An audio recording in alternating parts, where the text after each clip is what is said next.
कर्मचाऱ्यांचा अतिरिक्त मेहनताना पदोन्नती। आज या ठिकाणी आरोग्य कर्मचारी सर्व आम्ही जमा झालेलो आहे। प्रशासनाचे लक्षवेध करण्यासाठी या ठिकाणी आम्ही छत्री आंदोलन करत आहे। 2 वर्षापासून आरोग्य कर्मचाऱ्यांच्या पदोन्नत्या या रखडलेल्या आहे आणि फक्त प्रशासनाच्या चालढकल कारणामुळे आमच्या पदोन्नती रखडलेल्या आहेत।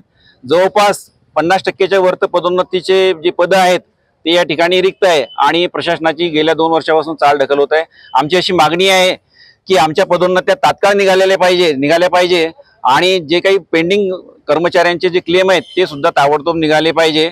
आणि कर्मचाऱ्यांनी आम्ही जे संसदीय मार्गाने सनदशीर मार्गाने शांततेच्या मार्गाने आम्ही आंदोलन करत आहे। आम्ही प्रशासनाला किंवा जनतेला वेठीस न धरता आमचं आंदोलन सध्या सुरू आहे।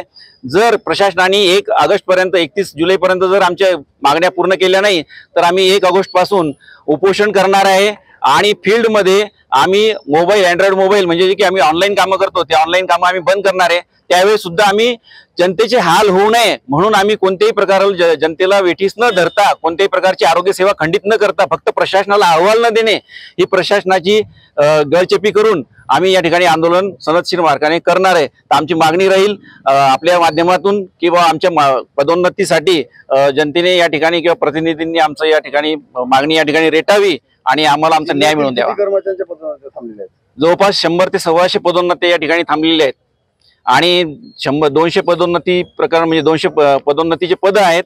जवळपास 100-125 पदोन्नती या ठिकाणी थांबलेल्या आहेत। त्यातल्या पंचायत समितीला जे विस्तार अधिकारी आहेत त्याच्या 24 पदापैकी 4 पद फक्त भरलेले, आता 20 पद रिक्त आहे की ज्या ठिकाणी आता साथरोग चालू आहे। तर त्या ठिकाणी त्याची खरोखर आवश्यकता आहे त्या पर्यवेक्षक पदाची विस्तार अधिकाऱ्याची, तर ते पद सुद्धा या ठिकाणी रिक्त आहे आणि प्रशासन मुक्त फक्त चालढकल करत आहे या ठिकाणी। तर त्याच्यामुळे कर्मचारी आता खूप रोष मध्ये आलेले आहे आणि आम्ही आमच्या आता सध्या ग्रामीण भागामध्ये प्रत्येक ठिकाणी कर्मचारी ज्या ठिकाणी काम करत आहे त्या ठिकाणी छत्री आंदोलन आम्ही या ठिकाणी करत आहे। तुमच्या मागण्या पूर्ण होत नाही म्हणून तुम्ही आज छत्री आंदोलन केलं। छत्री सरकार आहे का असं वाटतं? सरकारबद्दल आम्ही काही बोलणार नाही, पण या प्रशासनाबद्दल मात्र बोलू शकतो आम्ही की प्रशासन आम्हाला फक्त या ठिकाणी फिरवून राहिलेलं आहे आणि प्रशासनाचे फक्त शासनाचे आणि प्रशासनाचे कामाचा आमच्यावर लोड आहे म्हणून आम्ही छत्री धरलेली की ते कमी लोड करा आणि आमच्यावर पुष्प वर्षाव करा की आमचे पद काढा, आमचे पद भरा या ठिकाणी।